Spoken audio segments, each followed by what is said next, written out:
some we are very amazed about your background and we are now being motivated by your accomplishments. So let me first ask you about who is your ideal leader and in what ways your ideal leader influenced you. Okay, I mentioned to you that my father was my hero because I saw that from scratch he's able to do something, no, for the Hooks nga at that time and the soldiers that he brought with him to Mindanao. So that was my first orientation. But along the way, you have other heroes that you emulate, no? I will not go for foreign leaders. I prefer na lang who I have experience as a leader. So I saw also my former boss, si Ambassador Alfonso Yuchenko, because I was 19 when I started working with them. And I saw also how, the visions that he has shown us on how to make his companies big. No? So it is with ethics talaga that you see all this. And then the third hero that I saw, of course, was yung aming professor sa AIM. No? That's also Professor Federico Macaranas. This person has a big heart for people who likes to learn. No? He's one of our best professors at AIM. And then I saw also a hero in a person, not necessarily a given name or a given position. Anyone who can lead a group to a successful venture, sa akin hero na yon. Kahit wala siyang resources, pero he's being followed. Anyone being followed in a good way, yan ang natin dapat ini-emulate. So sometimes they say, Cory Aquino is a good pero kino-consider ko siya as a servant leader. Like they feature, like for example, is Pinoy a good leader? Yes, he is in a way, pero hindi ko siya makakuha na 100%. If you ask me pa among all the presidents, I think I would like to quote lang si President Fidel Ramos. Also, you can proceed to the next question. The next question is, what are your qualities and traits about being a leader? I always say, I always practice strategic humility. What is being strategic? What is being strategic humility works? How does it work? Unang-una, hindi ka mayabang. Be humble lang. I'm not maingay here. I just lead them by action. Tapos number 3, if you are, for example, mas marunong ka sa akin, I will not challenge that runong. I will maybe cooperate with your idea, but I will have to put my mind too. And then, kung may harmony naman yung ideas natin, then, di ba, that's good. So, I always not show that I am better than you. I will never do that. I will always make sure, sige, what are your ideas? I am very good at that. Baka mas magaling naman. Tapos, let's see. If we assess, baka mas maganda nga yung ideas niyo. I want to assess mine if it will work.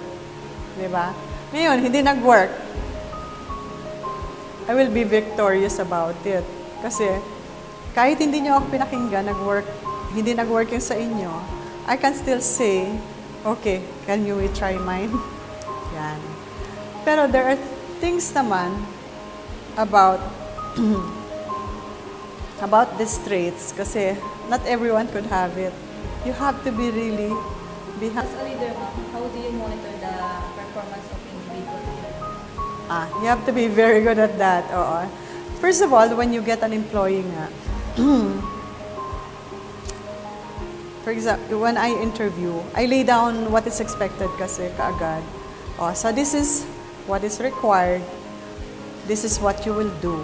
And this is the output I like. I always spell out. Pagka hindi mo kasi spell out yon, the person whom you have interviewed would right away say, sige ma'am, kaya ko yan. Parang hindi eh. That's how many employees are like that. They will just say, kaya ko yan ma'am gawin. But in the course of the work, hindi kaya. So that's what I always say about having fit in the job. I have to make sure your competency and skills have the fit to the output that I require from you. Kaya never lie about your skills. Kung hindi nyo kaya, please lang. Oo. Huwag nyo sabihin na kaya nyo. Pero you tell also, what is it that you really like to do? So it has something to do now with attitude, with your behavior. Kasi baka mamaya, sabi nga nating high maintenance na tao. What is a high maintenance na tao? Gusto niya, cellphone niya, iPhone 7 kaagad. Wala pa naman siyang sweldo. Diba? So, ipantay nyo yan. When you look for a job, ipantay nyo yan. Ano yung kaya ninyong gastusan? Anong kaya ninyong gawin? And then, never lie, as I said, of what you cannot do. Because so much is expected now, especially mga millennials ngayon. So, you try to make sure na when you commit to an employer and you have been accepted, deliver it. So, ma'am, how do you get your employees or others to follow you?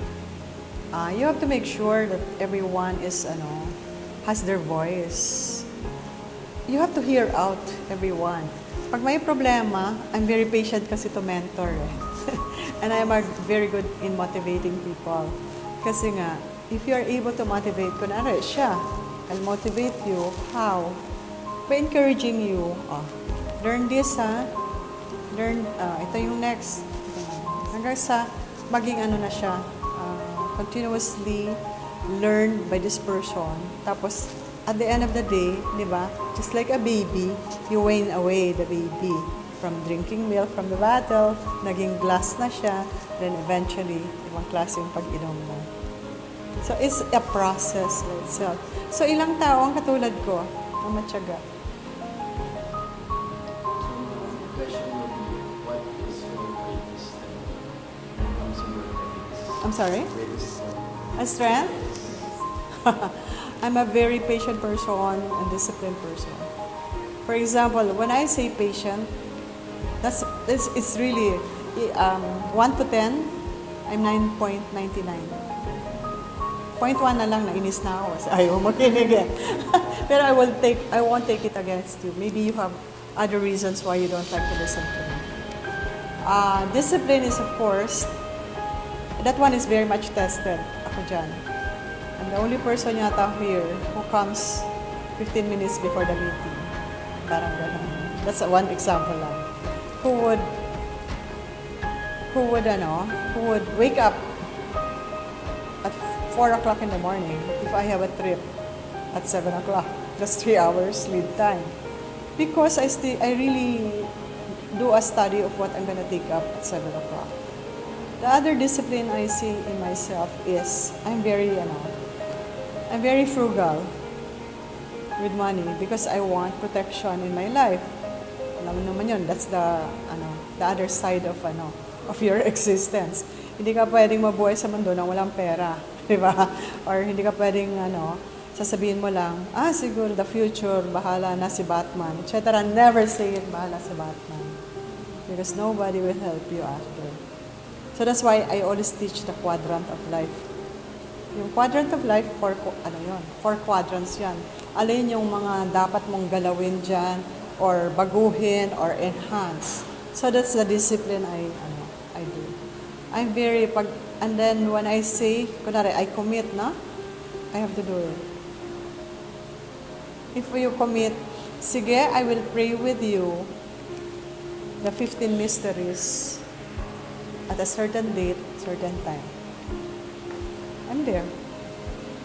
So, next question. As a leader or as a grand manager of the companies or companies, what is the most difficult decision that you ever made?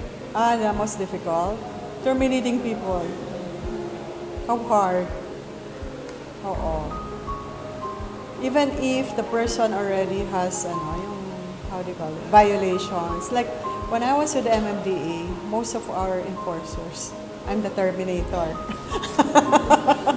They will ask me to talk to that enforcer, and then all of a sudden, he doesn't have a job.